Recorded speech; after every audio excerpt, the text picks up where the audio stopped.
dear speakers, and of course our dear speakers who readily agreed to speak today. They are very distinguished people, and Dr. Nayak will be introducing them. We'd like to say our grateful thanks to Kausalya, to Steadfast, and to all our enablers today. And I'm sure that it will be a wonderful and educational and definitely an inspirational webinar today. Thank you. Doctor, can you introduce the exec committee, please?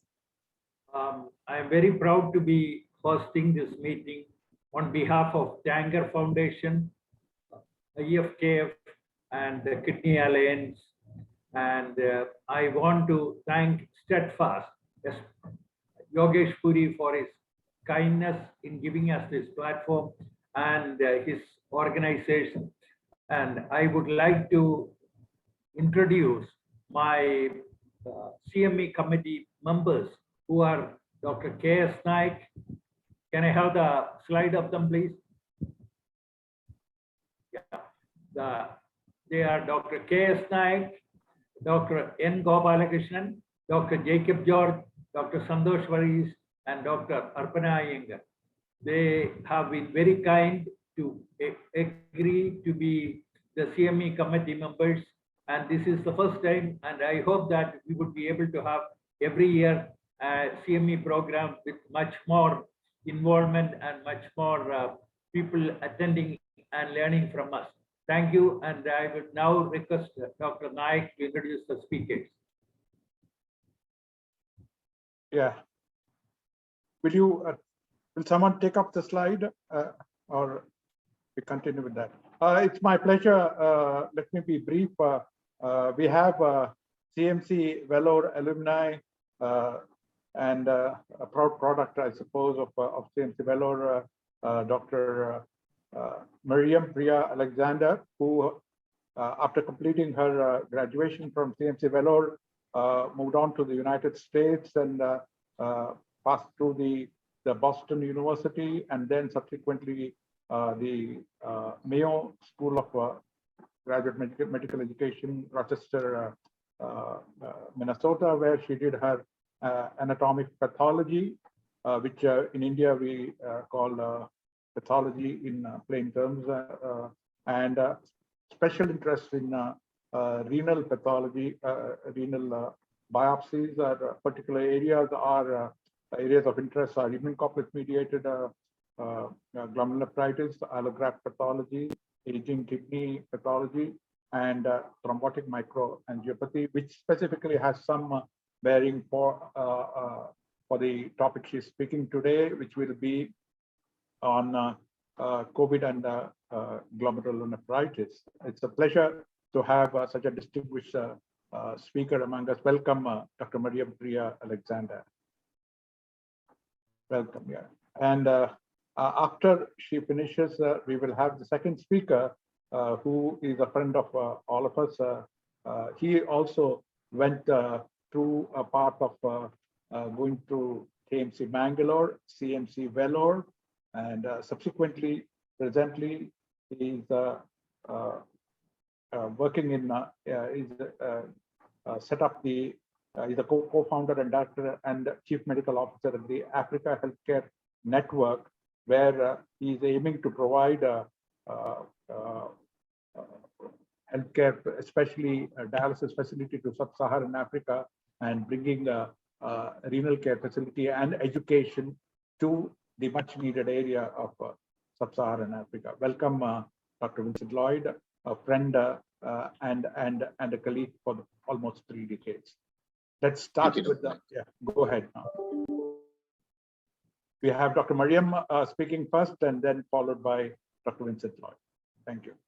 Thank you so much for this great opportunity. Can I be heard? Yes, loud and clear. Yes, thank you so much.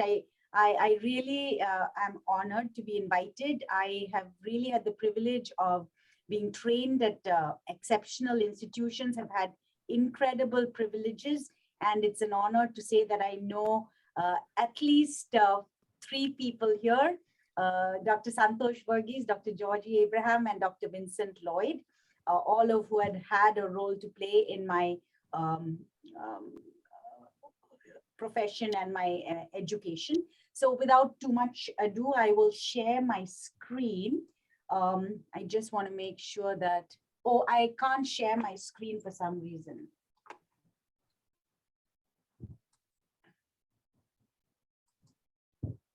I need to be, if you can let me share screen. Please could the screen sharing be enabled for Dr. Priya, please? Doing that, sir. Thank you.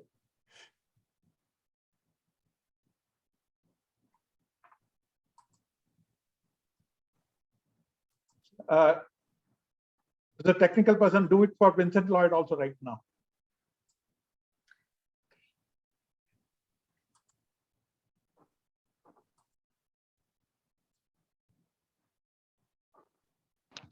I believe it's working now, Priya. Yes. Do you see this? Yeah. Yes. I just need to make sure that when it goes to slideshow, display settings, which are you seeing? Are you seeing the proper presentation?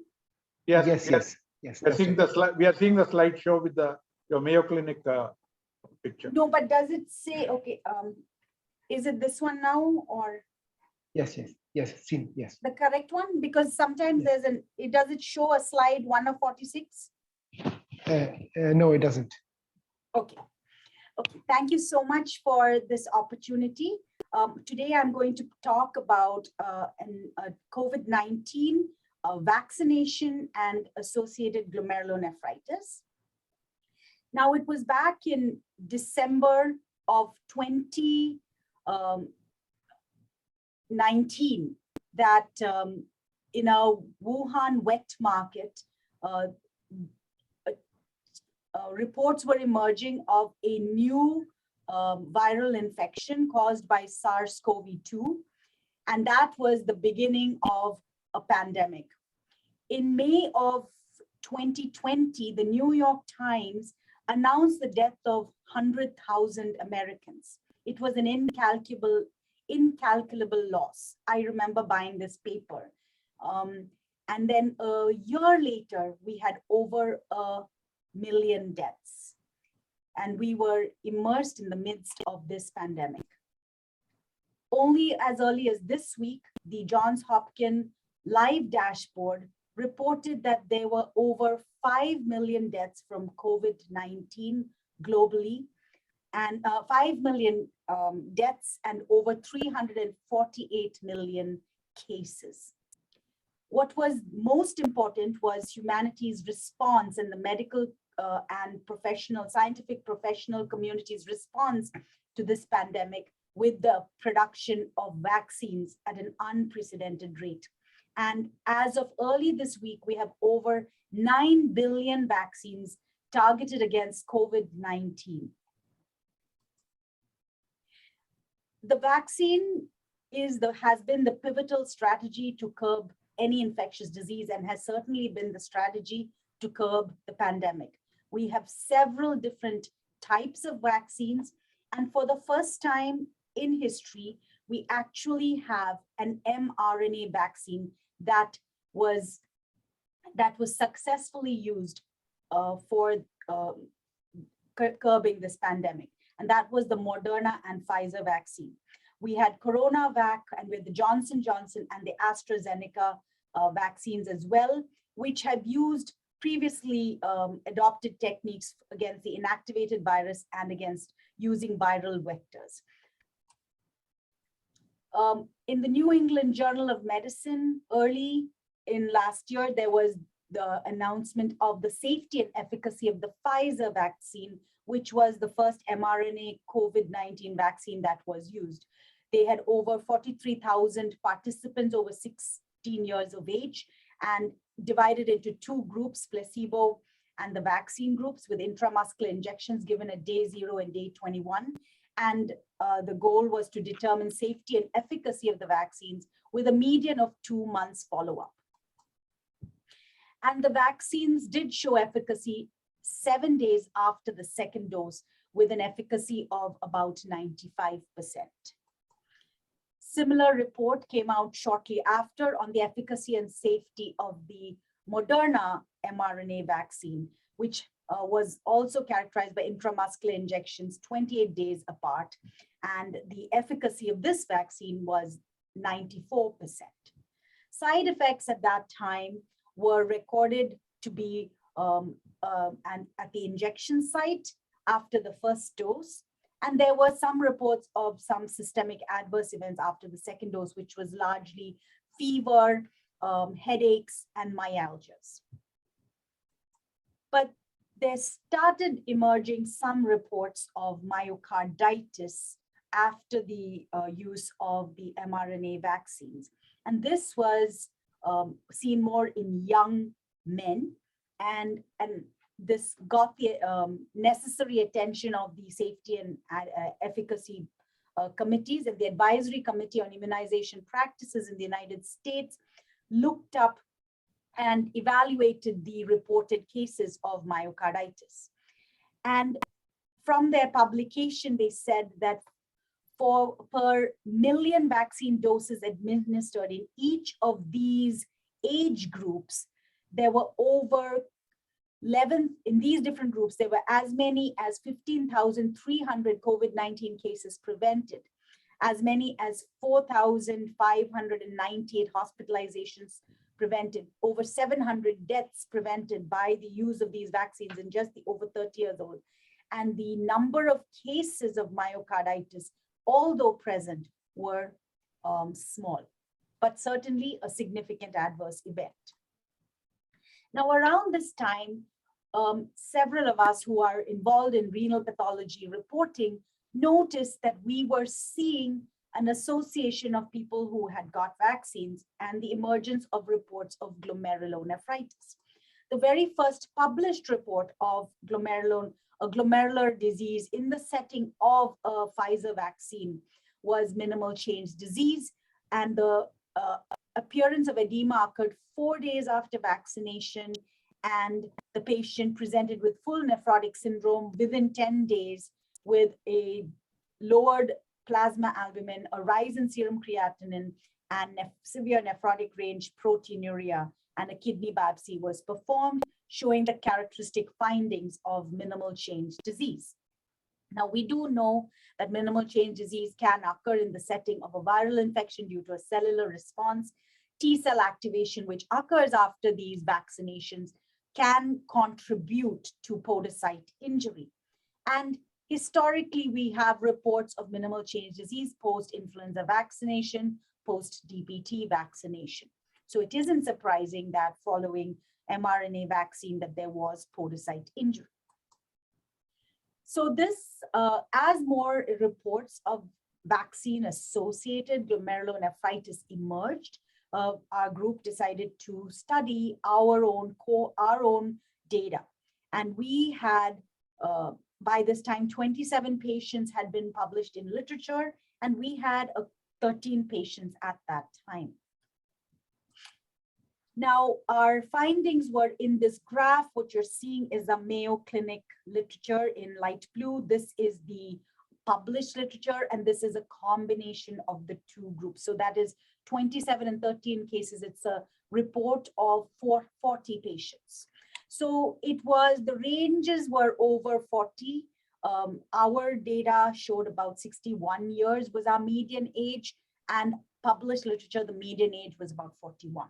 There was a slight predominance of men in general, but we had a higher predominance of men.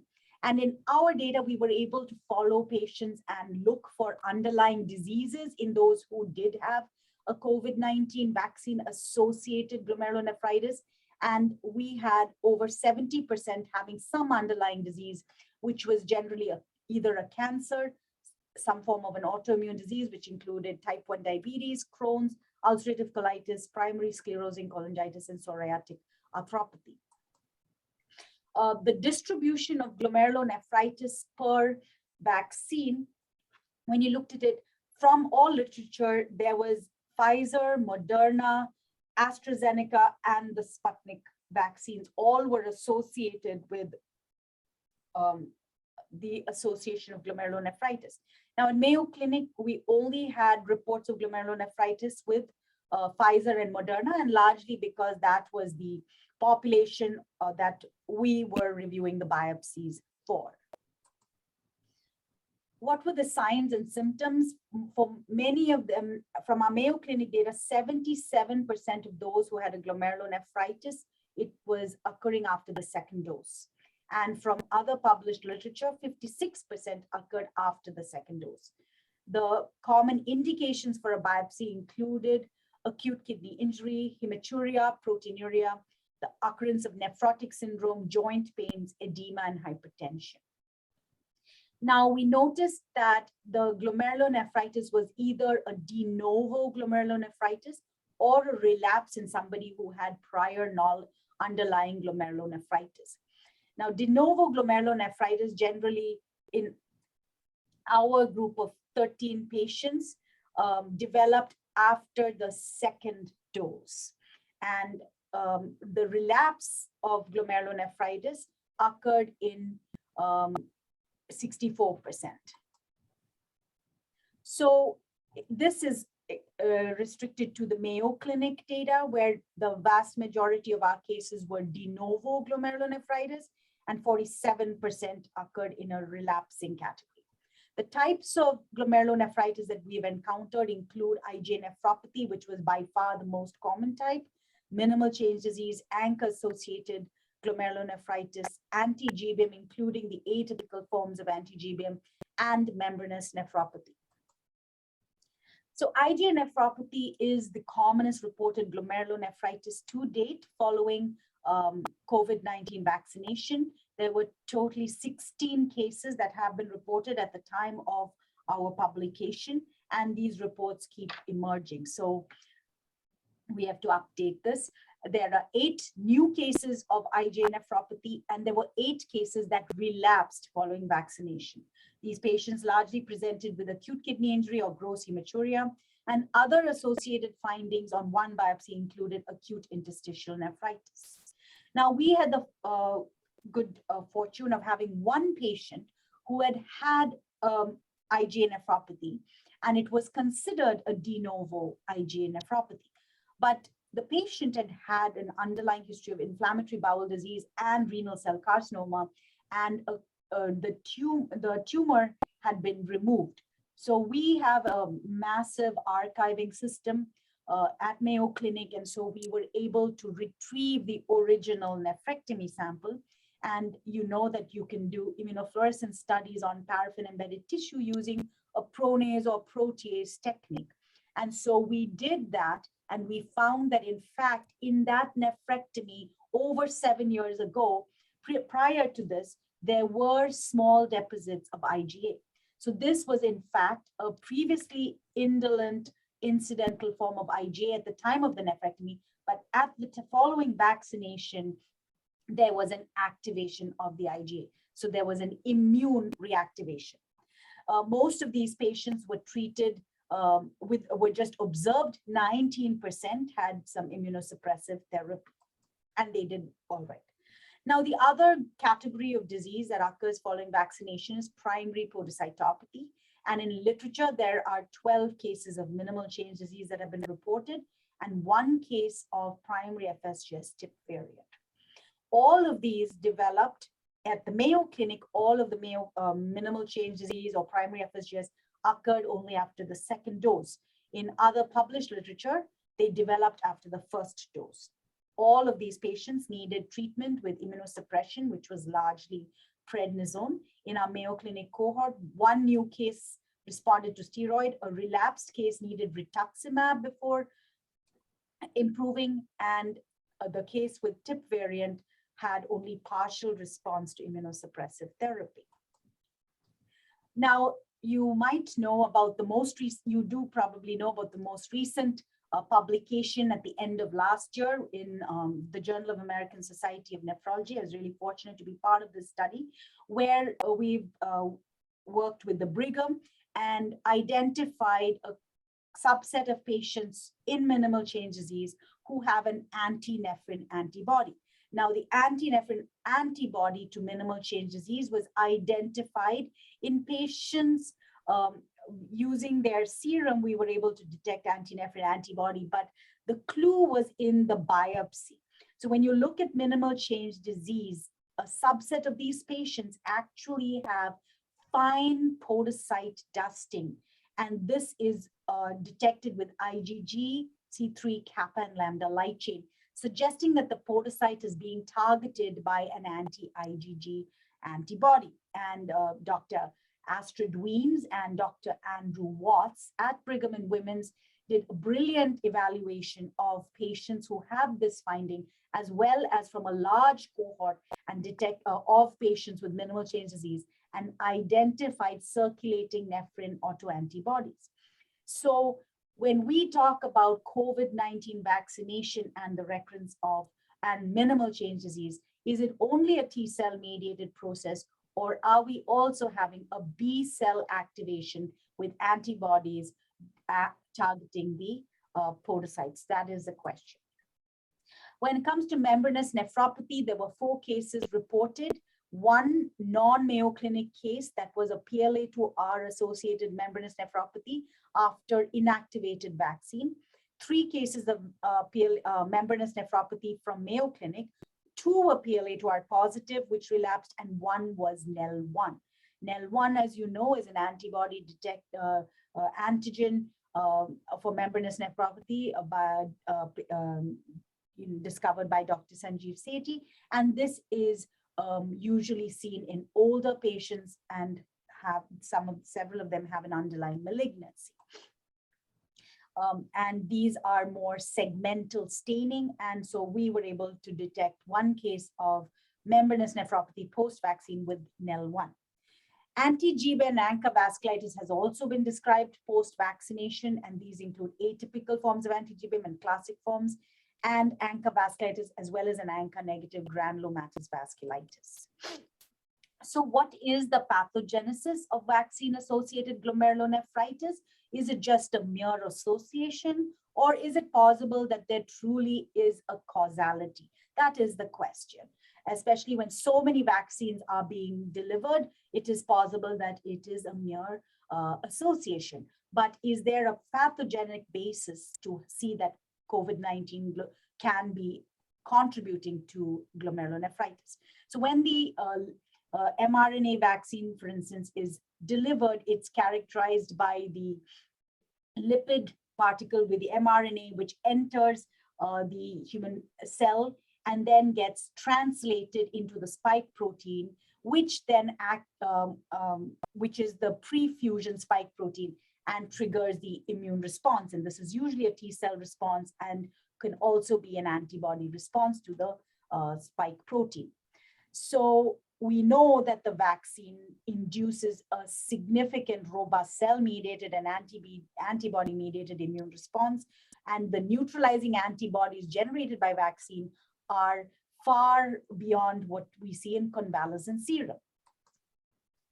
Immune response is very similar to or exaggerated as compared to natural COVID-19 disease. So if COVID-19 has been associated with glomerulonephritis, it is only very reasonable to consider that a COVID-19 vaccine can also cause glomerulonephritis. Now, we had the privilege of studying our autopsy series when in the very beginning of the pandemic, looking at the omics. We did a detailed multi-omic study of COVID-19 and kidney injury at the Mayo Clinic. And we were able to use, very fortunate to use sophisticated techniques. And one of them was the imaging mass cytometry. This is a very cutting edge technology which allows us to do single cell proteomic analysis with multiple markers and look at immune response or other structural responses in the kidney in a spatial context. So we are able to evaluate what is happening in tissues at a deep cellular level. The method that we use is over 26 antibodies are simultaneously used to stain tissue, or that which is formalin fixed paraffin embedded tissue. This tissue then is subjected to image analysis with ablation and mass cytometry based analysis, which then gets digitally analyzed and allows you to look at tissues in a spatial context. So here on the right, you are seeing kidney tissue, and it is simultaneously stained here with collagen, which is in blue, highlighting the tissue collagen. You're also seeing markers for keratins and E-cadherin here. So you are able to at one time identify structures and different interactions of cells. So it's a single cell based technique. And this is our study, just a glimpse at it, where we were able to look at renal tissue. And here you are seeing the glomeruli that have been identified in these spaces with the nuclei being stained in blue. And you are seeing the tubules here in green because that's pan-keratin. You have the collagen here in yellow. And what has been labeled above are the immune cells. So we targeted, we chose to highlight in each section what is the T cell enrichment in these kidneys that have had COVID-19, what is the B cell enrichment, and what is the macrophage enrichment. And we were able to see that there is truly a cellular response.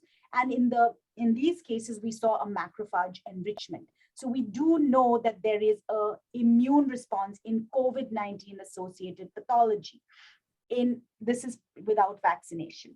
And this is another complex analysis we were able to do to see interaction within neighborhoods of cells. And we were actually looking at activation with the distance of immune cells from HLA-DR positive cells.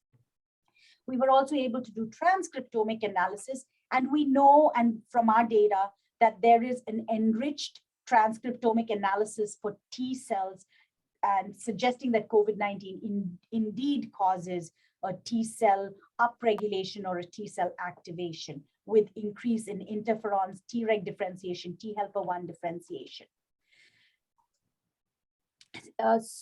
Besides these, several studies have come out showing that there is a robust immune response with the vaccination, and it crosses over to other SARS-CoV variants as well as other corona variants. So the vaccine is indeed causing a significant immune response.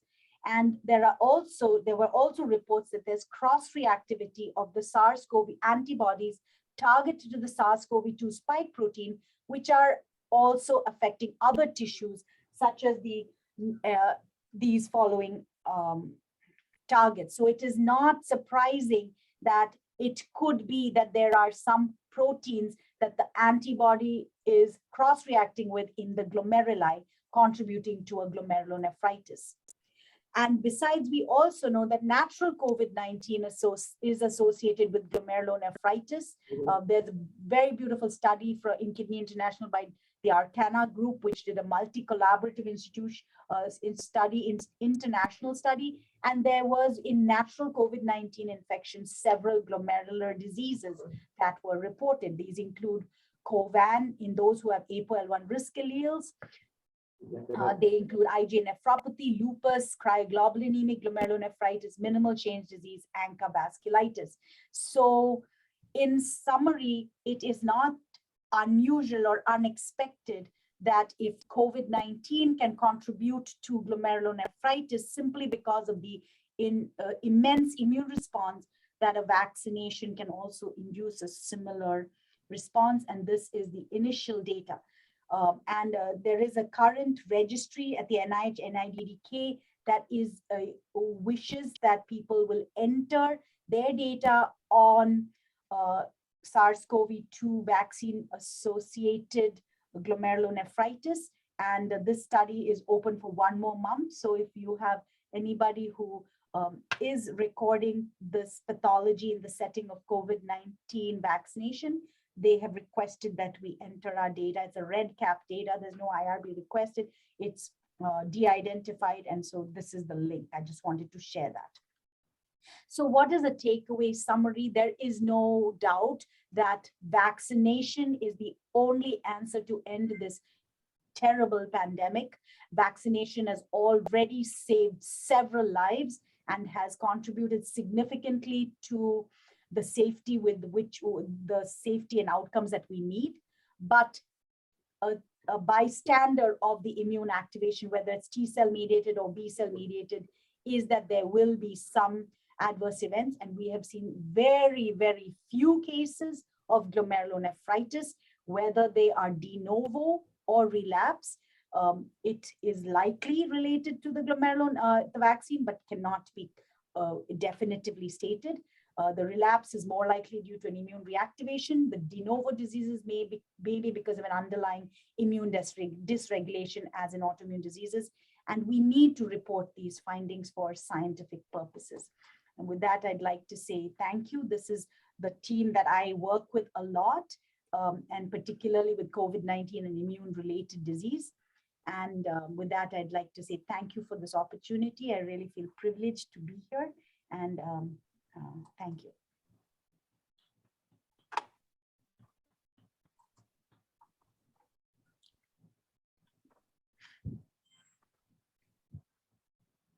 I would like to present a certificate to Dr. Mariam Priya Alexander, MD, Renal Pathologist, Mayo Clinic, USA. Thank you so much for speaking on COVID-19 vaccination. And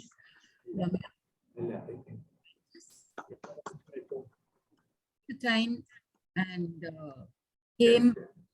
I think Dr. Nayak will say a few words, after which we'll go on to the next speaker. So grateful to you for joining us today. It must be very early in the morning for you, but thank you so much. You want me to speak? I thought Arpana and maybe I just have a comment. Santosh may have something to say, but I just had a comment. The pattern of the glomerulonephritis breakup, IgA dominating after vaccination, but the pattern of glomerulonephritis we get post-COVID disease are not the same. So in the pathophysiology, Dr. Mariam, you said that they might be, it's like having a COVID infection, the vaccine. Wouldn't that go against your theory?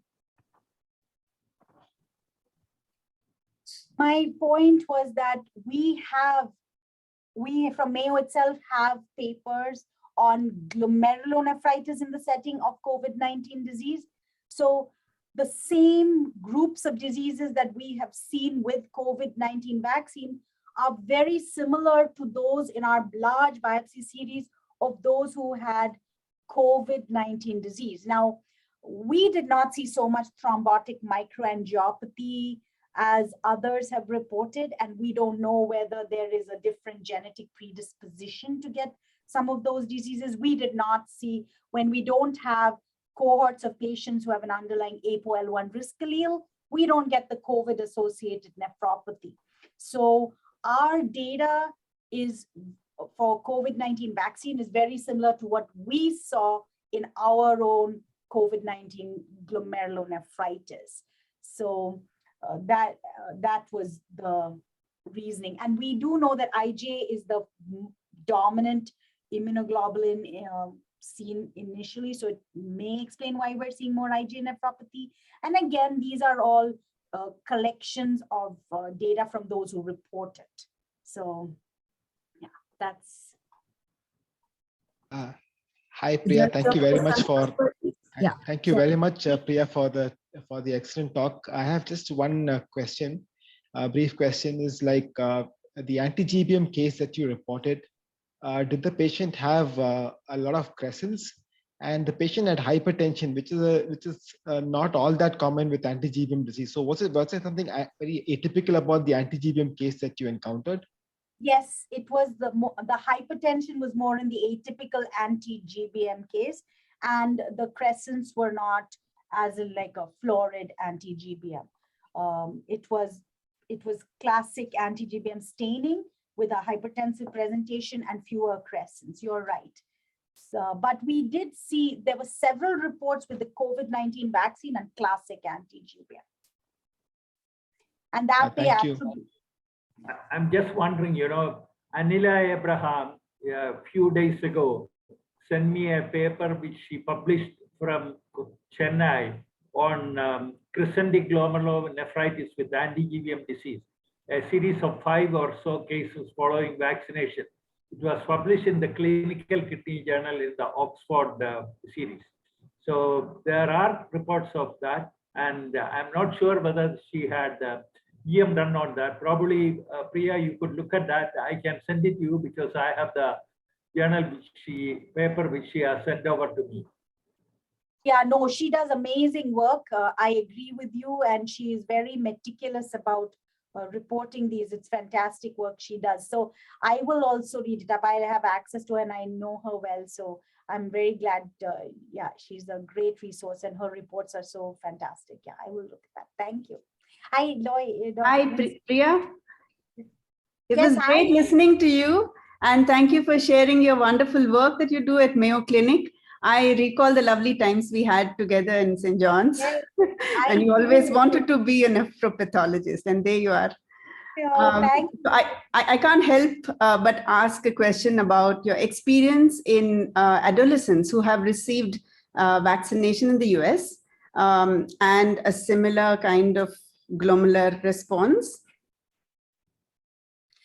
Well, our study was mainly those over 16 years, and our data is largely adult based.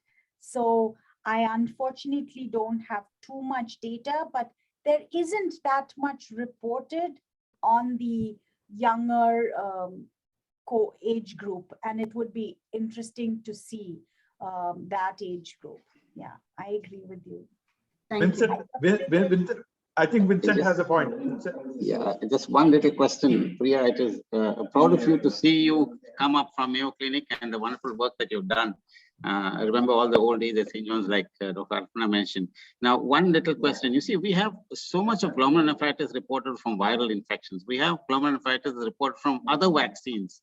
You know, I just wanted to know, is there a common sort of pathway? Yes, this immune dysregulation is what is stated, but is there a common pathway, number one? And number two is you know, histologically, do you see any similarities between this? Wonderful questions, and I'm not saying I have a definite answer. So certainly immune dysregulation is strongly considered in these cases as the most likely pathway, but there is no doubt you could have direct viral cytotoxicity. That has been raised. Now that was even raised with SARS-CoV-2 or COVID-19 disease and the podocytopathies that were originally reported, because there were ACE2 receptors on podocytes, and so it seemed likely that you could have the virus directly affecting the podocytes. And there's some literature suggesting that, but none of us have actually been able to show viral particles in the podocytes or the endothelium of the kidney. We've tried by EM. We at Mayo, we even have invested in immunoelectron microscopy, trying to target the SARS-CoV-2 at an immune level and ultrastructural, and we have failed. We did proteomic studies to see if we could demonstrate the virus, and we're not sure whether it is contamination with blood. That's always an issue when you cannot discretely document the viral particles. So it's certainly possible that there's direct viral cytotoxicity. It's just that we have not been able to show that successfully, and others have also not been able to definitely show it. Maybe one or two publications have suggested that there is direct viral cytotoxicity. So that's a likely cause also, maybe less likely. So that's I mean, why I came to this is because there were 8 cases. I mean, I read about just about maybe 4 weeks ago, about a month ago, Dr. Kamala from South Africa reported, I mean, one of her group people reported a case of ANCA-associated vasculitis. And when I looked up literature, there are just 8 cases of ANCA-associated vasculitis. Again, no viral particles. It's probably immune dysregulation. ANCA-associated vasculitis. Yeah, thank you. Dr. Mariam, isn't it logical that the kidney is studded with ACE2 inhibitors, and it is to be expected that we would have glomerulonephritis, and we should have seen viral particles in the kidney. Yeah, I mean, I think that was the hypothesis that everybody had. We too had that.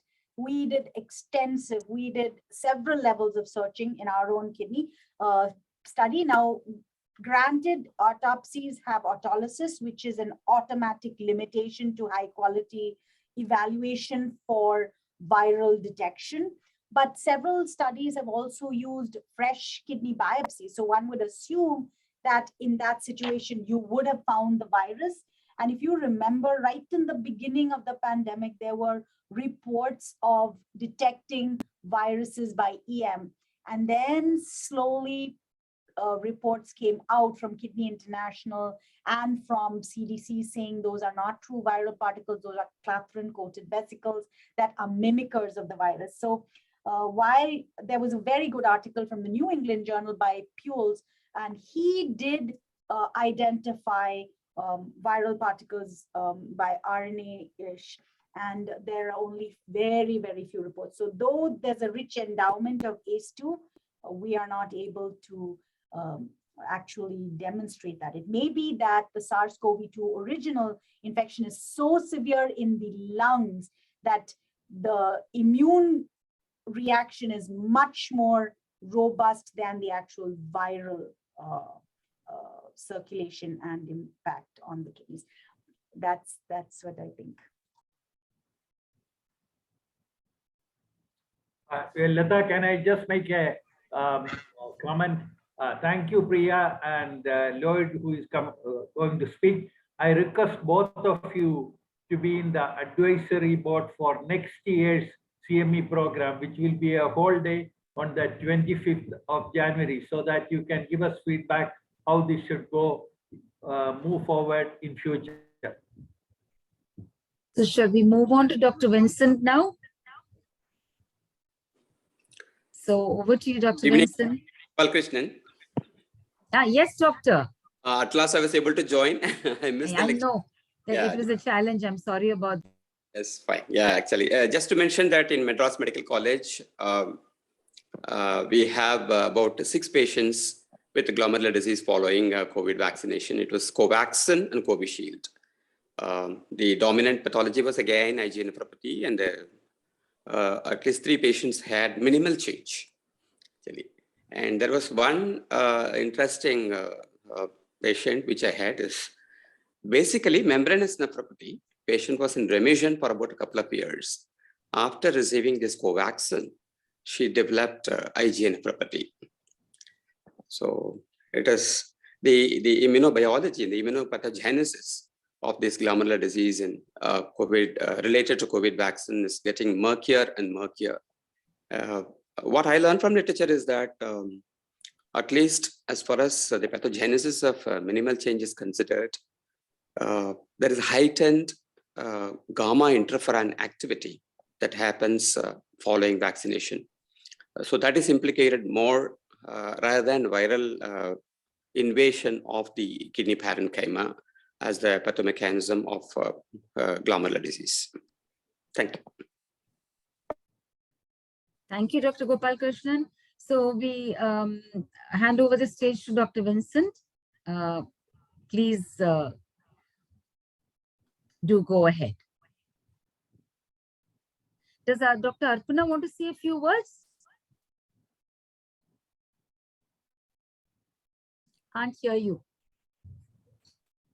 I had an opportunity to ask a question. Thank you so much. Okay, right. Thank you.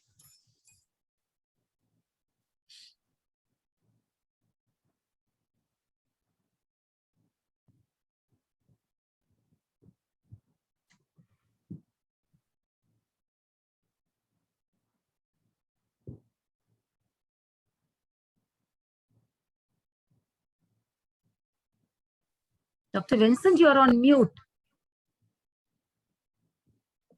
Thank you. Thank you. Yeah.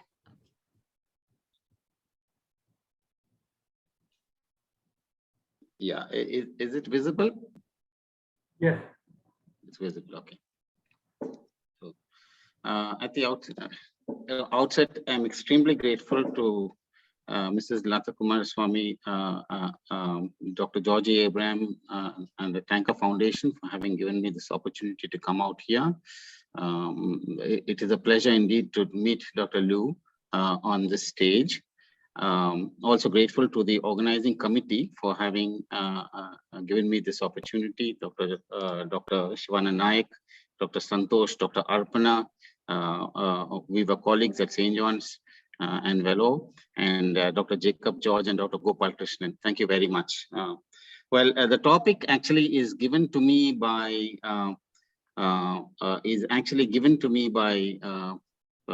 Dr. Santosh. So it's stuck now. Let me just. It's the wrong slide. I'm sorry. I think this is the wrong slide that I've put up. Just let me.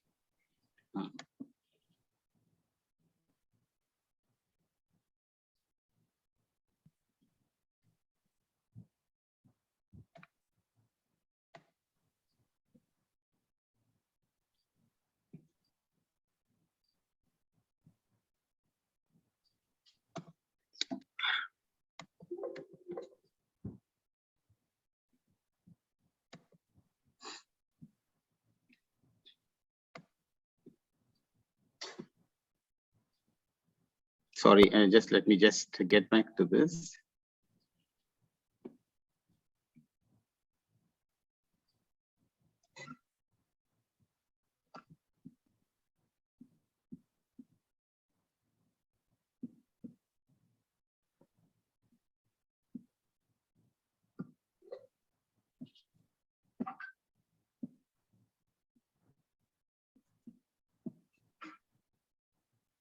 My apologies, my sincere apologies.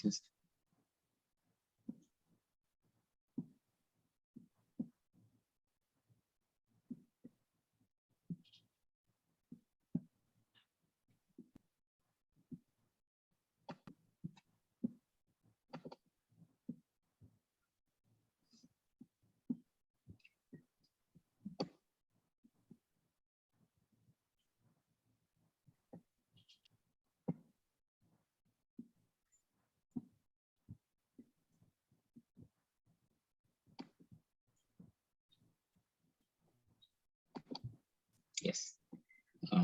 Thank you very much. I'm extremely sorry.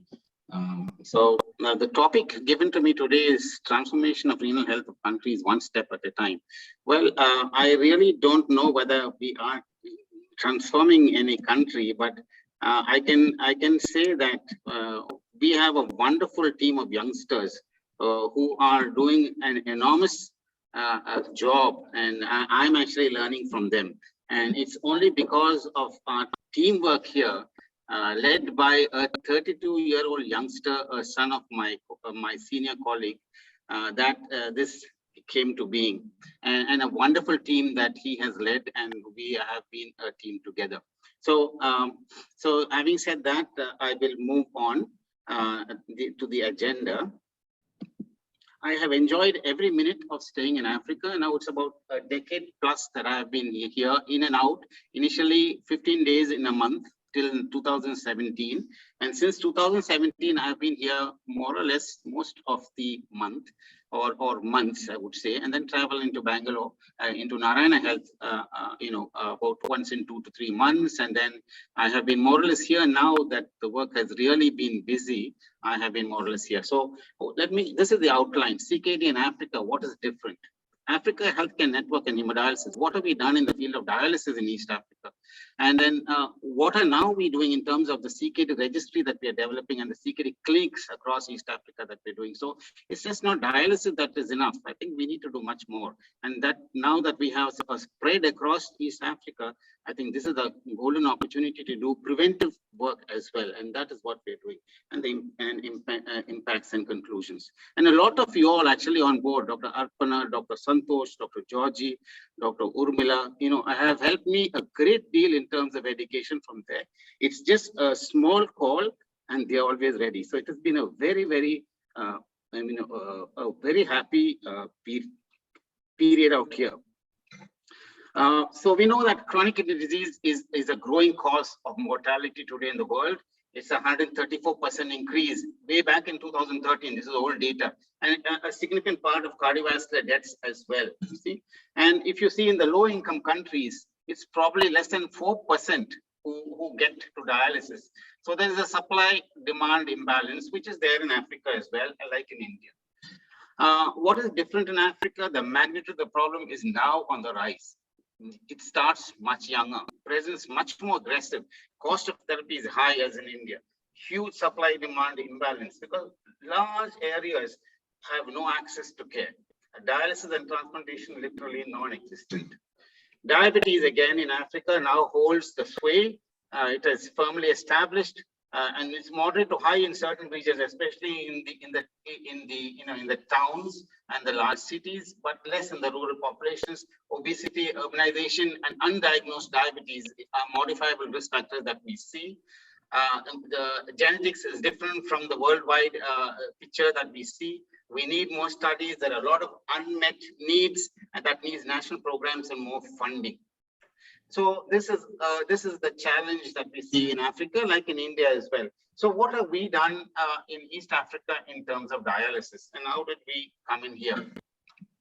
So it was way back in about 2012 that I accidentally came to Burundi through a PhD, a candidate who was in Bangalore, and then when landing there, for a camp, saw that there was no dialysis in the whole country, and they requested that we set up a dialysis center. So then I contacted a senior of mine, Dr. Brian Pereira, and his son, Nick Pereira, and then we three together set up the first center in Burundi way back in 2014.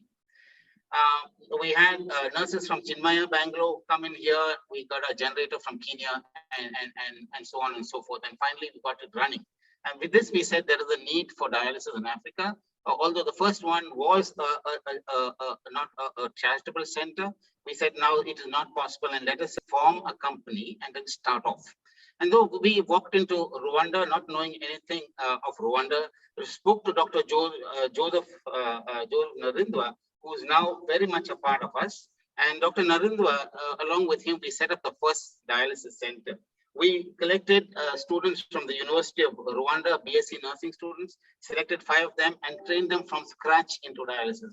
And of course, I had Dr. Mr. Ramchandran, who is from Chennai, who helped us a lot to actually train this first batch. And once we trained the first batch, there was no more taking people who were trained in Africa. We trained every one of the nurses subsequently, up to right now. So our mission is to expand access to high quality, affordable care, renal care, throughout sub-Saharan Africa. And this we have done actually partnering with leading healthcare organizations, giving the patients a maximum possible, revolutionary experience, and then building, a network of local independent teams that is picking people from the local area and then training them. And so, building up, standardized high quality teams in these areas. And of course, the key is going more into the rural sectors to serve the underprivileged, the underserved areas where people have to travel 1,000, 2,000 kilometers to reach renal care. And that is something we have, I think, succeeded to a certain extent. There is a lot more to be done. Our 3 focus pillars have been access, affordability, and awareness. Yes, there are limitations, but then I think we have achieved a certain degree. Awareness, basically telling them what are the causes, how can we prevent it, and especially prevention today is the key, and that is something we have to really focus on.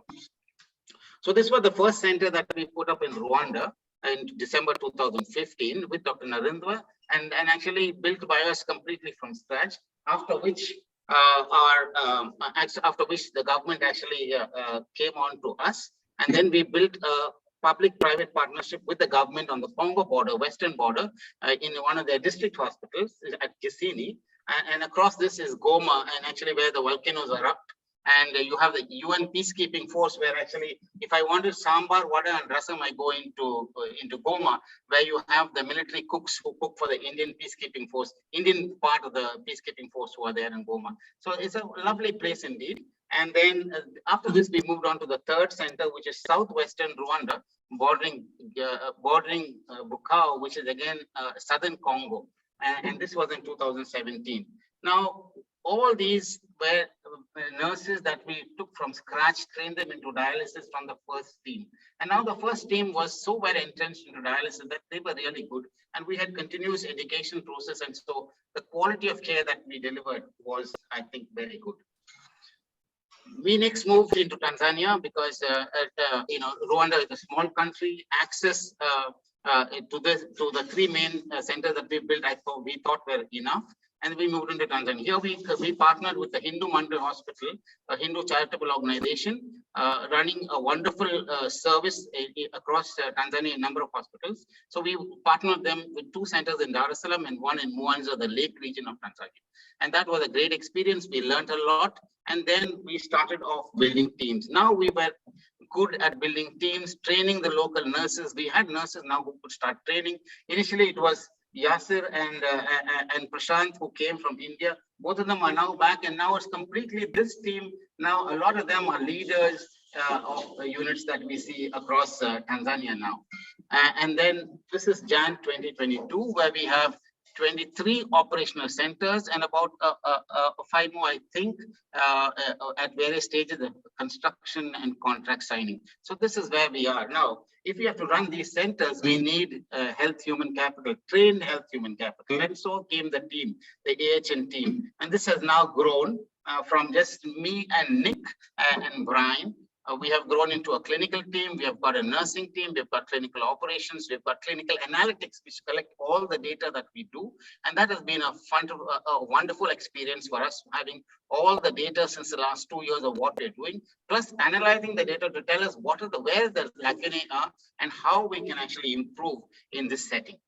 And now we do have a large number of wonderful local people. And I'm sure Dr. Santosh, Dr. Georgi would have seen Dr. Regina Makwabe, who is actually right now here with me, who runs the fireside chat and doing a wonderful work, who is now the medical director of Tanzania. And so we have a complete Tanzanian team in Tanzania, a complete Rwandan team led by Dr. Joseph Narungo in Rwanda.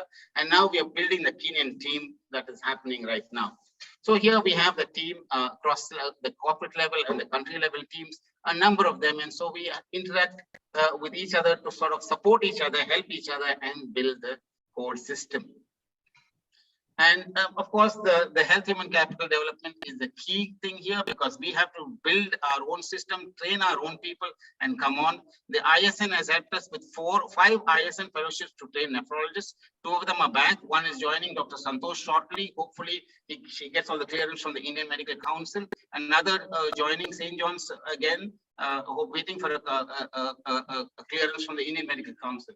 Nursing, we have been training. Biomedical people never existed. Nutrition people never existed. Vascular access was unheard of. So this is what we've been doing, developing a nursing team. Now CKD burden continues to increase. Diabetes is the major part.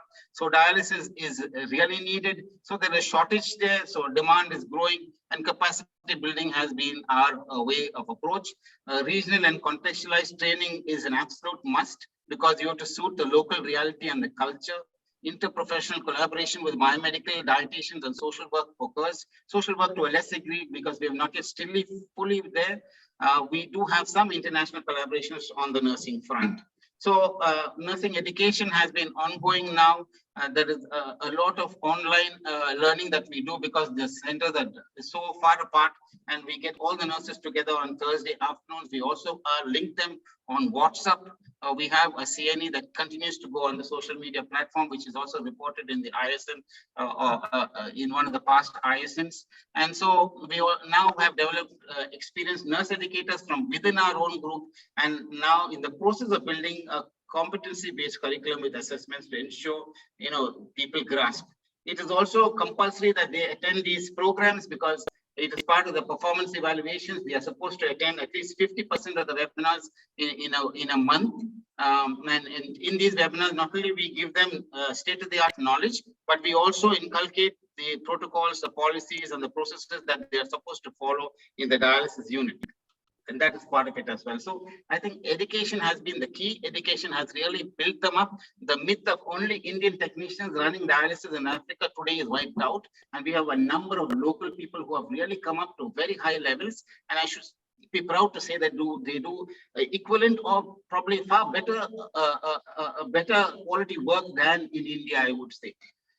Nursing leadership is something that we also are building, because once we have these centers and we have people who are good, we need to give them an opportunity to grow. And that is something the whole team encourages. Good people are promoted, trained, and we get them up on the ladder. And that is the ladder here. You have the country nursing director, the regional nursing people. So our people have now come to these levels now, having started in 2015. It's all in-house. Nobody has ever come from outside. So we train them from scratch. They grow up the ladder, and then we take the good people and we put them up. And we encourage the people who need to learn. So that is how we have moved. So this is again, we've involved with the Rwandan government to train their MSc renal nurses. They've come to our units. I've also facilitated them into St. John's to come for their internship program. This occurred a few years ago. And here we have also the Tanzanian MSc renal nursing students who will now be coming to us in our dialysis units in Dar es Salaam. Despite there being so many other units, they've chosen us to come to our center as well for an exposure. So the biomedical team, there's no biomedical team that really existed. Four of them are graduates of the 7th year. All of them are trained on Nipro or on Baxter, certified by the companies, now very well versed in the reverse osmosis plant. And we can depend on them to set up the whole dialysis unit. So we really don't need to bother. All of them are very well trained to set up our unit. Along with our new center operations team, they work, and everything is set up. The RO system, the piping, the reverse osmosis, the permeate tanks, you name it, the electrical systems and everything. So this has been, so there's no downtime of machines. We have the preventive maintenance, the breakdown maintenance, the machine spares are maintained. And so we have, see, this is how they remotely work and report. You see, this is before, and this is after. So a remote system in a remote setup, how they would actually look at it and then tell us what the difference is.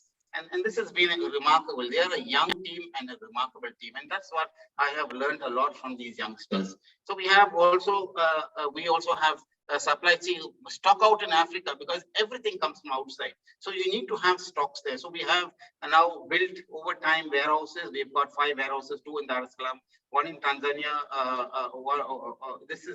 one in Nairobi, and then 1 in Rwanda. So we have a good supply chain system that predicts what is the need in the next 6 months to a year, and orders in advance to make sure that we have it. And the team works constantly, relentlessly to make sure we have stocks. And in COVID, we were the only people who had heparin on board for months together without a shortage. Every dialysis wouldn't run. So running 23 centers in remote areas is not a joke. And I should congratulate and thank Nick for all the effort that he has put in to make sure that this happens. And this has been a team effort as well. And then nutrition and dietetics, well, there was nothing existent here. We have just begun to work on it now. We have 5 local graduates that we have selected, and we also have some part-time graduates with us. So we put them into the 5 different areas of Tanzania. And that is, this is the Lake Zone, this is Arusha, the Northern Zone, Dodoma, the Central Zone, the capital, Dar es Salaam on the coast, and Bay on the southern end. So they are still almost ready to come out now. 2 or 3 of them are already working, and we have St. John's. We have some nutritional support coming in terms of classes from St. John's. We're also tied up with the ISN and the ISRN to actually bring some sessions on board, so that we can actually fine tune them, especially in clinical dietetics, and using the food tables, local food tables. So this has been a lot of effort, and I think we will have a lot of data on nutrition and nutrition related issues out here in the coming years. So vascular access doesn't exist in, I think, Rwanda, it doesn't exist right now. In Kenya, there are 2 or 3 surgeons in Nairobi. It's extremely expensive to go into Nairobi to do that, fistulas. So it has been a major issue, and all our analysis shows that our perm-CAS are very high. We try and cut off the temporary catheters to minimum possible extent. And now, fortunately, in Tanzania, now we have a small family of vascular surgeons, but very dedicated people. We fly them up to the north and to the Lake Zone who then they run a camp and then do about 15, 20 patients, and then they come back every once in 2 to 3 months. So now we will have to start them onto the southern platform as well. And then slowly, also the number of people learning AV fistula seem to be growing over time. And I think this in Tanzania will definitely catch. But fortunately, actually, we've had 2 missionary teams now coming into Kenya and into Rwanda in this year. From April onwards, we would have actually fistula training camps for local surgeons. And I think these 2 American teams are very dedicated people, and we're very fortunate to have them come for a month onto each of these areas to begin with. And then this will be a continuous process. So we will be training the local surgeons, and very interested people will be trained. And I'm sure by the next year, our AV fistula rates will also come up. So now going on to the ongoing renal education and training. So we've been training nephrologists and physicians into nephrology. We do have a weekly nephrology educational webinar, which is run by Dr. Gina Makwabe, the director of AHN Tanzania. We have MDs within dialysis units where we have been trying to run case discussions, which we have to start this year again. Last year we did have. We have nursing webinars that goes on every Thursday, where we have international speakers, local speakers, and within our community as well. We have WhatsApp sessions that go on to nurses. We give them tips on a fairly regular basis. Nutritional webinars we do on Tuesdays, discussing nutrition topics so that they pick up on the job. And so this is the AHN fireside chat. We do have a number of people from India, as I said. We will see just now expert panel of speakers Thursday evening. So we have tomorrow. We have Dr. Toir, who is the head of department of Aga Khan in Nairobi, who will be speaking to us across East Africa, and then discussions and questions. And this most of it is on YouTube, so it is there for listening at a later date as well. So we have an audience now. We have a database of about 2,000 people for this. And we've, thanks to Santosh, I said Urmila, Dr. Anupam Agarwal, Brian, Shishir Gang, Dr.Georgi Abraham, and a lot of the local African speakers, and a lot from Europe and Africa who have come on now. We've been running it for about a year and a half now, very successful.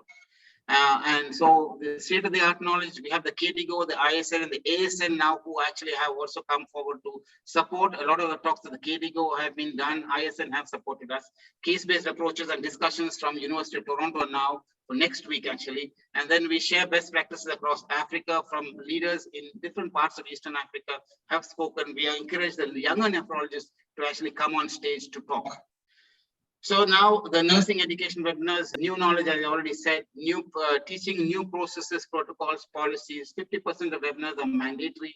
We have a quiz after each. Only then we give them the attendance, and then this is linked to their performance evaluation. The research has been slow. We have not focused on research, but based on data, we have got some not case reports, I would say abstracts that we have submitted to the ISN, basically a lot on colchicine prophylaxis. I think COVID established, our patients who have been on dialysis, we have hardly lost any. And all of them continue to be on colchicine prophylaxis, and I firmly believe in it. We have never lost a patient of ours on dialysis, but we have lost patients who have come very sick from outside, and also people who have come with acute kidney injury following COVID. So, but never are patients who are chronic on dialysis with us. On regular dialysis, given colchicine, we have not lost. Now, we have actually published this, not published, we presented the ISN. We have not had really a chance to publish it. Now, we also use telenephrology on Western Rwanda, bordering Congo, to treat AKI with very good success. Dr. Narendra has been doing a great job. We are online, all of us are online to help out on this process. We do also the nutrition part. We are now focusing a great deal on nutrition. I think this is something that we will focus on with time. Quality and dialysis. Now, this has been a great emphasis for us. And we have a number of processes that we have put in place. Some of them are working, some of them are in the process of being implemented, some of them are plus minus, but we give it a good try. We assess to see what is working and not working. Emergency care, WhatsApp based center. Every center is on my telephone. Every center is on my telephone. I know what's happening in every center in terms of patient complications, the RO system working, water problems, patient admissions, the injections given or some problem occurring there. All patients are reported in the morning whether things are happening okay or not. And the evening, the nurses actually send in an email from all these centers which we look in. We have weekly head nurse reporting about issues because these are all remote centers. Total patient care that I picked from Vellore, but we've intensified it. The nurse is taught to report on everything about the patient in terms of how he is doing, what the pump speed is, what his nutrition is, how the compliance is, what the blood pressure control is, what the is he eating well, any other problems in the family. So this is something we teach the nurses. We are not yet fully there, but I'm sure it is happening, and slowly progression will occur and learning will occur. Unit responsibilities, besides clinical responsibilities, we give them unit responsibilities and they're trained and we measure and monitor that. Clinical audits, we are not yet fully started, but that will start. Water treatment is very well done by the nurses. They do extreme, everyday good evaluations of the water treatment, and the reports come from all the centers on Friday where we evaluate. Everything about water, the water cultures, the disinfection done every month, the water cultures 72 hours, the coliform counts are done after 72 hours, the reports collected in 72 hours and reported back to us. If there's any issue, re-disinfection is done. Unit activity timeline. So every activity is now being scheduled in the month. Although we are not fully done there, but now it's in the process. Like, for example, the blood test would go on the first Thursday, Friday, Saturday of the month. The reports will be collected by next Wednesday. The quality meeting will be finalized before the next, by the third Wednesday of the month. And then the discussion of the quality meetings will be implemented into patient care by the Saturday. So this is something we do. Patient satisfaction scoring, we have started. The preliminary work has been done in one center. Now we are taking it up to go across the centers. Key performance indicators, this is something we've been doing for the last year plus, and a very successful program giving us a lot of indicators of how these people are doing on dialysis, such in remote areas. Malnutrition screening assessment has started in parts, but it will come on in a big way, and we'll have a lot of data on this with time. With 5 people now, some of them are doing it, some of them not yet started. So we will be doing this. Quality meetings occur on a monthly basis. Dr. Egina is in charge of the Tanzanian side. The Rwandan side, Dr. Narendra looks after, and Kenya, we have just started. Clinical protocols, some of them are all not yet. So a lot of things are still in progress. We analyze the processes. What are the processes? What works well about this process? What could be improved? And this is something we constantly see how we can modify. A lot of things need to be modified in the context. Local realities differ. So there we need to make changes. At the same time, standardize to the maximum possible extent. So we have across the board, everybody does the same thing, and it can be measured and monitored. And this is like the key performance indicators we have in every unit: hemoglobin, albumin, serum ferritin, TSAT, calcium, phosphorus, infections, admissions, infection, vascular access, admission, mortality, and the data capture is very important. Now, do we have all these tests being done by patients? No, we don't have. We have to be realistic. Some of them cannot afford, some of them we cannot do. And some of the hospitals do not have this testing, but wherever we have and we can do, we do them. Okay, and this is the sample meeting KPI, key performance indicator meeting output. Now, this is something on hemoglobin. When we took this unit up from from the hospital, 10% of them reach target hemoglobin. It is a lot of struggle making sure iron, EPO are given. A lot of them cannot afford. A lot of them cannot reach dialysis to get the dose, although we give it to them from within the dialysis cost. So this is now they've reached about 40%. Now what is next? Put them all on oral iron so that at least orally they're getting iron. IV iron too we have. Sometimes they cannot afford, or they don't reach on time, or they forget to come in for the injections which you're supposed to get them, or cannot come at all because they cannot afford. So this is the issue here now. So this is iron. Now look at vascular access. As I said, we don't have fistula surgeons, and so this is where we are. If the perm cats are high on the board, and you have temporary catheters and AV fistula, but this will change. Coming this year, this is definitely going to change from what we have done. Look at infections. We have data. Look at this. This is June.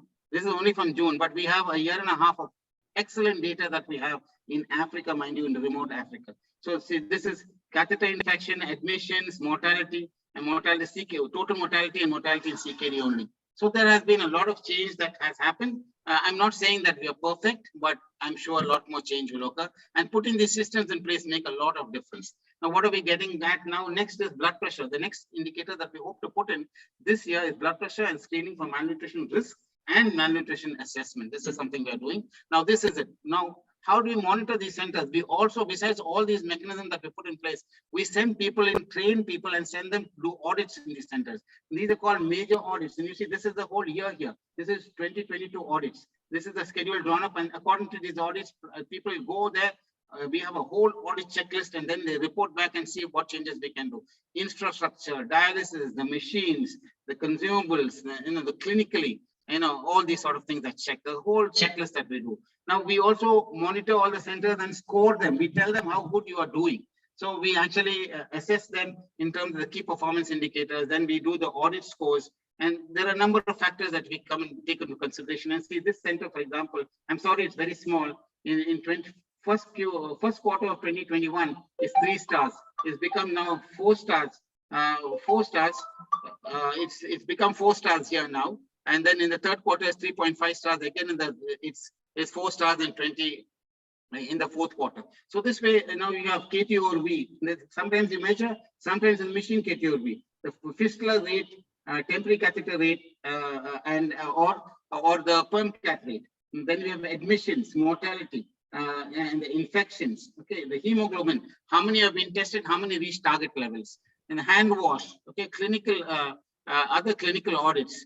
And then operational audits, structural audits, the BME audit, that's biomedical engineering, penalties for not doing it. So this is how we do the center scoring. And then we actually rank the centers and we put them across so that they can see where their centers are.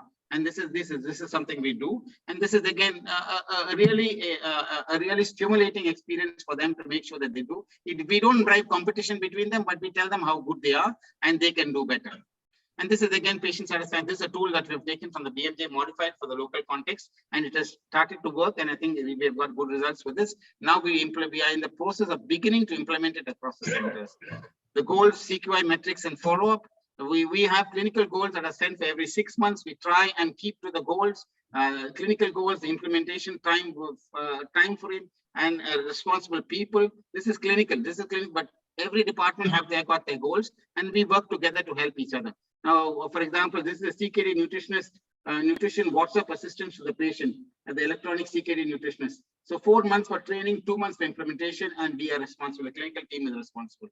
And then, of course, every week we update the whole group on a Friday meeting and to see where we are and when we are supposed to complete this and how we can get help from them if needed. Then this is again at the end of the year where we are supposed to be. We have a guidance and a track for measuring and monitoring, and we help each other to see where we can get as much as we can do. So CKD, now not only dialysis is important, now we have a spread across East Africa. So we have to do something on prevention as well, both early prevention and late prevention. Those on dialysis and those who are picked up early and slow progression of renal disease. So this is something we have started. And we have probably about 1,000 patients across the board now. We think that we can reach a very significant number of at least about, I would say anywhere between 20,000-30,000 patients, depending on how we go about it. So if we do that, it is going to be really, and it's taking off. There are a lot of drawbacks, a lot of issues. Each center has its own dynamics, and which we have to actually tackle individually. Sometimes it's the hospital, sometimes it's the doctor, sometimes the hospital is over enthusiastic. So these are challenges that we have. And so, but anyway, this is set up now. We have a dedicated person and a team to actually look after this, called the comms team. So we first ran a pilot. It's about almost a year ago. Then we got a feedback review from the pilot, and then launched all of this in all the agent centers. And we discussed this to see what are the drawbacks and how we can actually get over this. So this is the automated GFR we get from creatinine. So automatically when the creatinine is put in, we get an automated GFR. And based on this, the patient is staged, and the follow-up is also done by the local physician or nephrologist. Now, so the disease registry and the clinics would lead to improved patient outcomes, prevention of progression of renal disease rapidly to dialysis, validated data capture because it's all electronically done, and ease of use and potential for data publication. And now, so initial patient identification is done and ongoing monitoring and follow-up.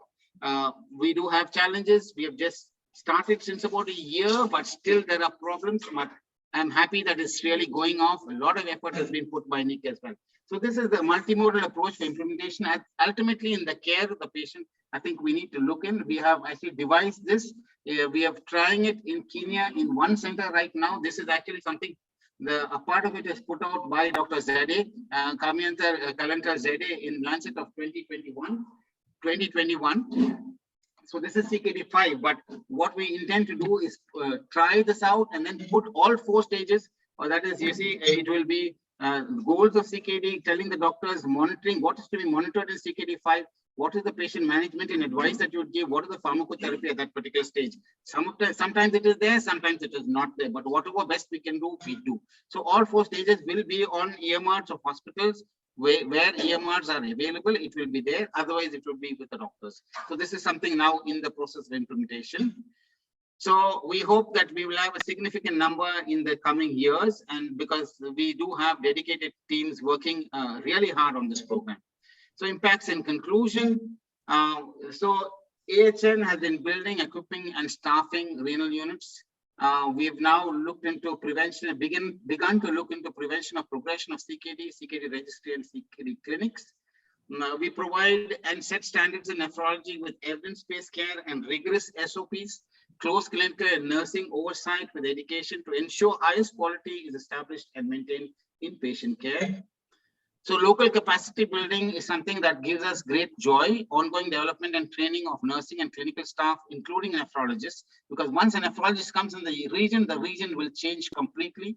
And it's not just, it's a diffusion of technology. Because you set up a center in a rural area, the dialysis becomes a common, a common theme in the area. Is not one hospital, but over the years, I've seen in Burundi from one center, now there are, the government itself has started 3 centers. There are 3 private centers come up. So from the 2014 Burundi center, there are 6 centers today in a country like Burundi. So that is phenomenal. So diffusion of technology will definitely occur. Now we have gone to the rural areas, and from there in the smaller towns, and I'm sure this diffusion of technology will really spread over the coming decade. Continuing education of physicians, junior doctors, and nurses continue to occur. High quality equipment and technical expertise is something that we provide through our biomedical team. Job opportunities come to local communities, especially the medical community, the nursing community, who actually who help us a great deal. And of course, funding has come to build something in the underserved regions for healthcare development. So we hope that the fruit of all the labor, along with the collaborative working with the governments and local providers, will manifest in the next decade with a vastly changed nephrology scene across the whole of the East African region. I'm grateful to Dr.Georgi Abraham, Dr. Santosh Varghese, Dr. Urmila, and Dr. Shishir Gang, and a lot more people who have actually helped us a great deal, coming into us and educating a lot of our people, and coming in very readily when we've requested them. Thank you very much. Very happy to answer any questions. That was absolutely wonderful, Dr. Vincent. Thank you. I think you've achieved so much, and we have a lot to learn from you. So I will request Dr. Gopalakrishnan to ask a few questions. In the meanwhile, we'd like to present you our certificate. We are grateful for your participation in our first CME program.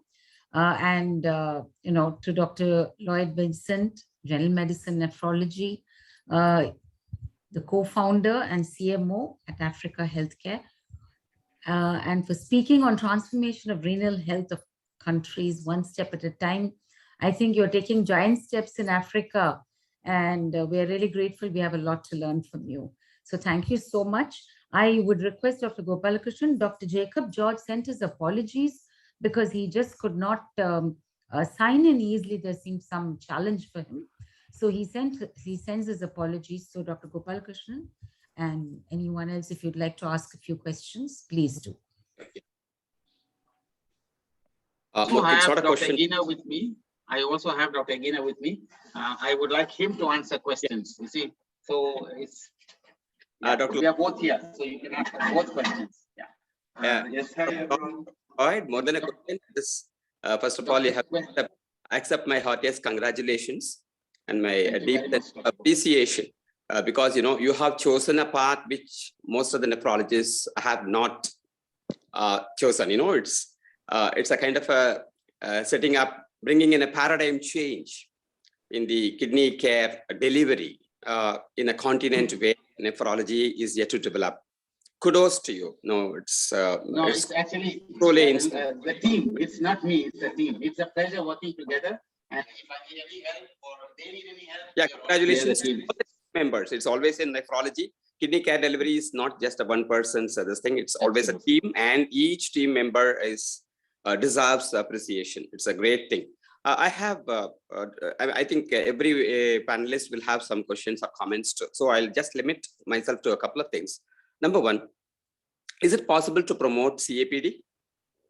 Yeah, so it's a good question. So we actually wanted CAPD to come in as well. See, so we approached Baxter and we signed up with Baxter, in fact, about 4 years ago. Now, it is not viable for them to bring in because the numbers are very little.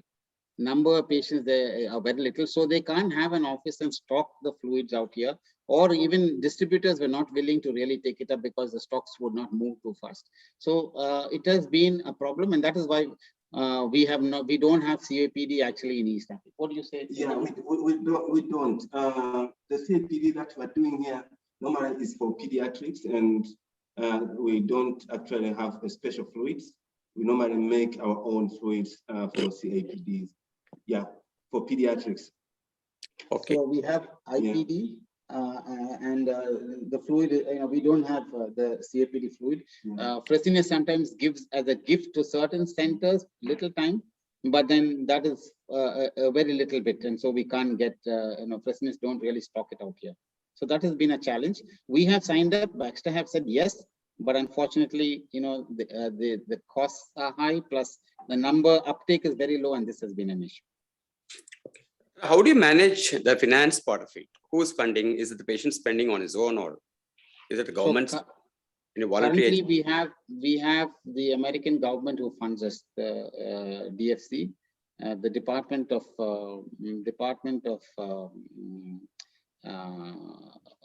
DFC is called DFC, Department of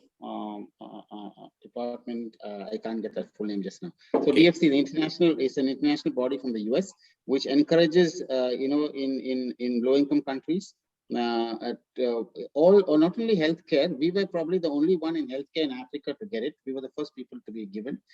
We were given $5 million at the beginning, late last year, and that's what we are running right now on. Initially, all of us have actually put in money and then built the initial center, but now we are basically on, and we do have the government reimbursements. Go ahead. Yeah, so we have also the government reimbursement through insurance scheme that is owned by the government.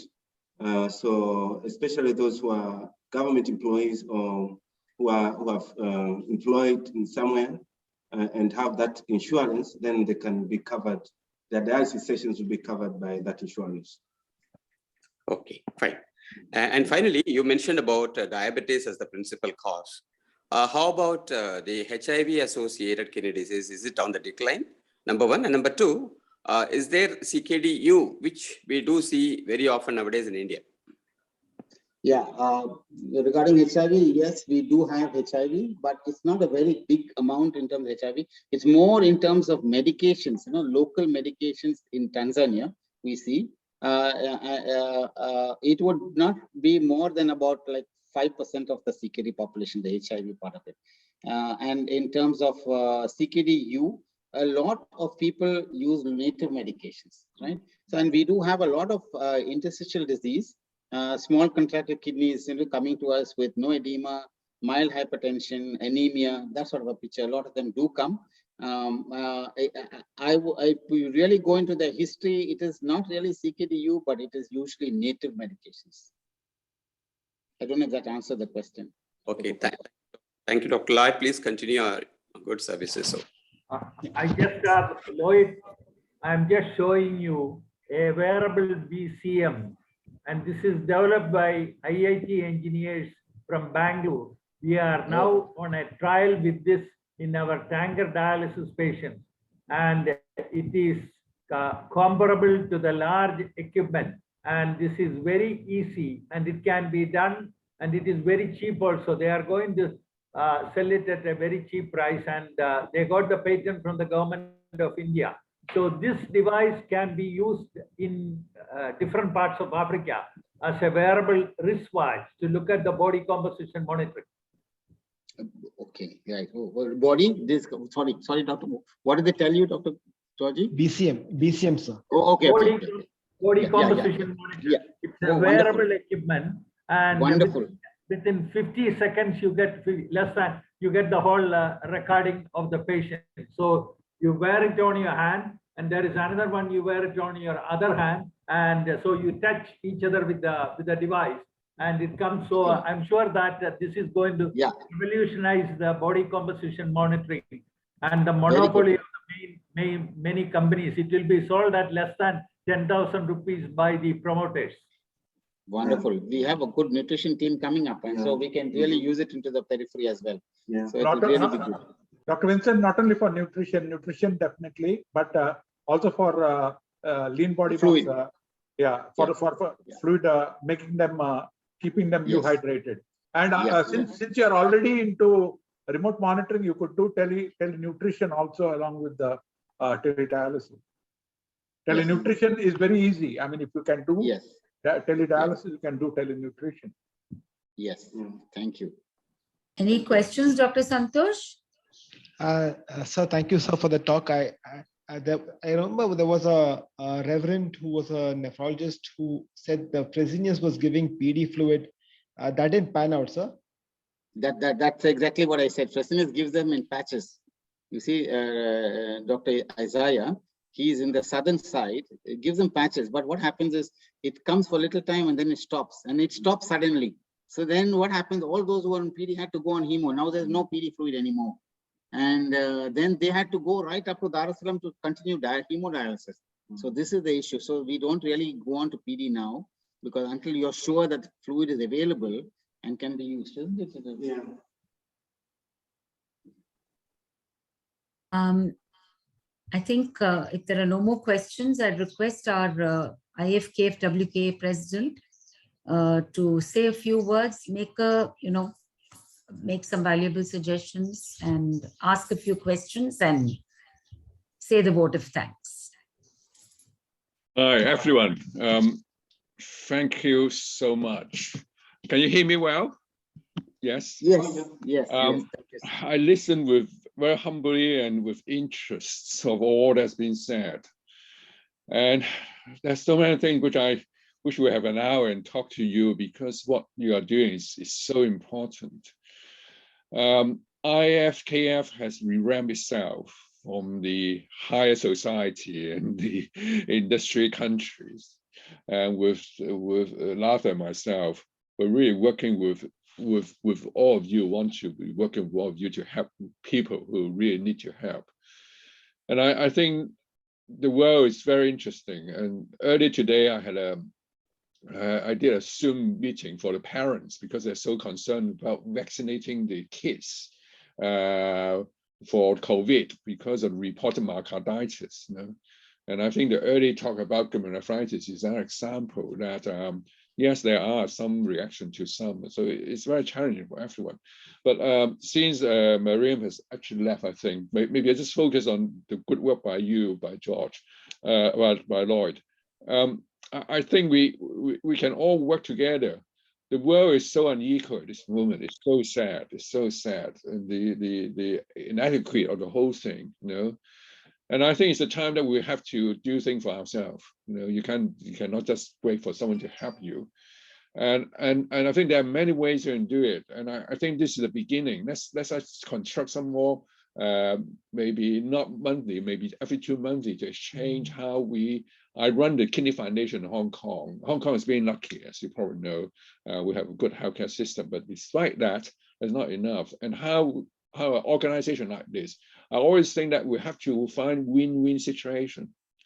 No party can do it on its own. No government can take on everything, and no patient can pay for it. And what I propose is, what I do in Hong Kong, I just started a new program called co-funding and co-use.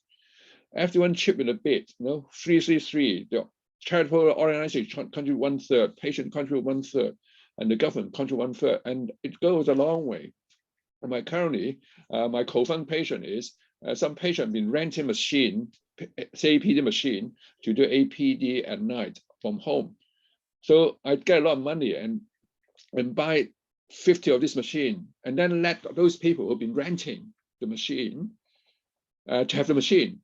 But I take all the rent and at a small cost. And after 3 years, the rent actually is enough for me to buy another machine to give another patients to use. I think we have to think of this process of getting things.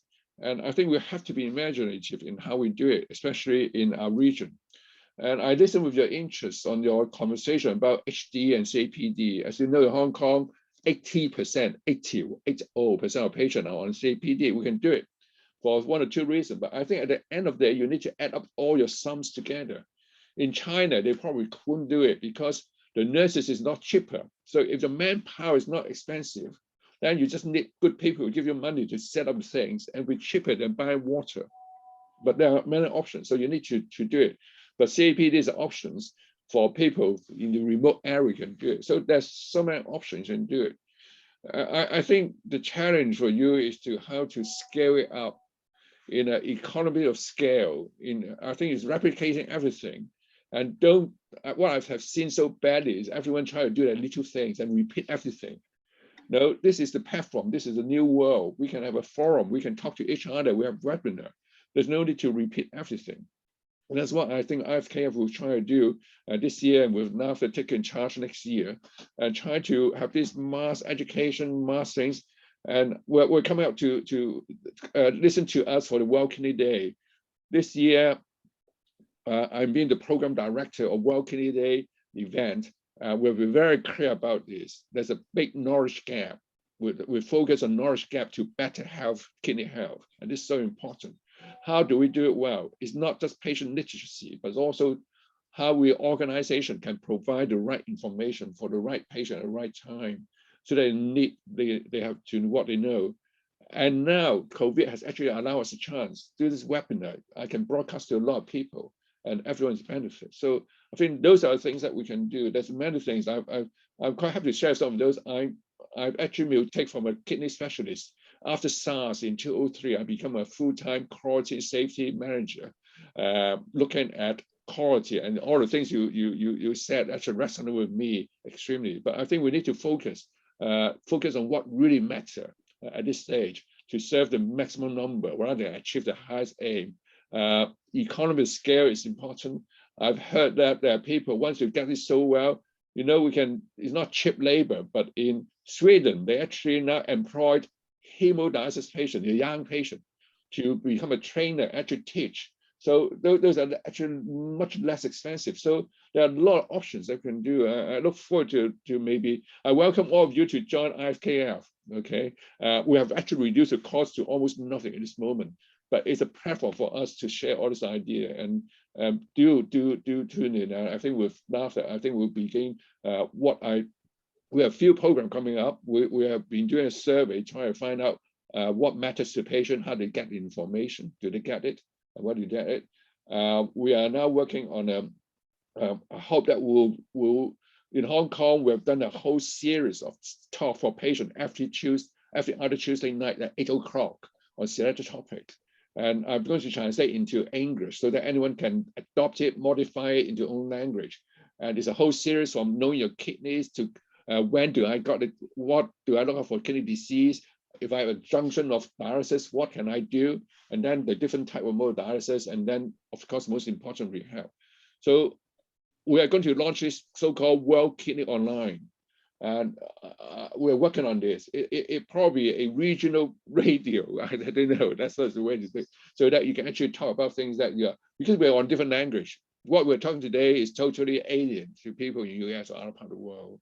And I think there are reasons why we can actually work together in the other part of the world, so to speak, for a lot of us. So I'm very, very encouraged. I think there are a lot of options that we can do. We can exchange views, we can exchange experience, how things can work out. That's very good for. So thank you. Thank you, SF. And thank you everyone for attending this first CME program of Tanker Foundation and IFKF-WKA. We encourage you all to become members. Dr. Vincent, you have a huge group which can become IFKF members. There are a lot of, we can learn so much from each other. I think we have a lot to learn from you. And thank you to our panelists. Thank you to our exec committee. Thank you to Dr. Georgi. Thank you to Steadfast, to Kausalya Padmanabhan, and everyone for attending this program. And if you don't mind, we would like you to give us your, the presentation, so that if it's okay with you, we'll put it up on our websites also, so that people can learn more. And we want your full participation and cooperation in all our future programs. So thank you so much. Thank you. Thank you, Doctor. Thank you. Thank you so much. Thank you. Okay. Good night and Well. good morning, and Thank you. mostly Thank you good very evening much. to everybody. Thank you. Thank you. So much. Bye-bye. Thank you. We'll close the meeting.